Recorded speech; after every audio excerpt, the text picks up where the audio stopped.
Welcome to Solvetic, your channel to always learn technology easily. Below in the description, you will find useful links we used in this video.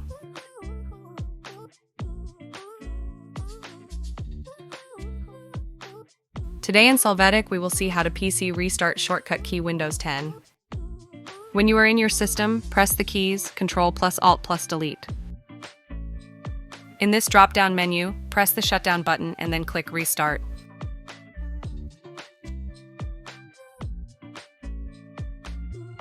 With this, Windows 10 will restart.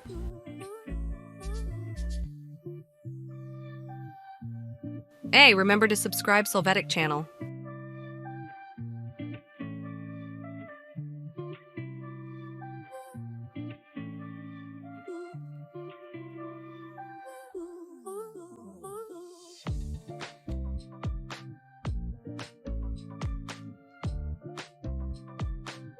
We hope it has been helpful for you.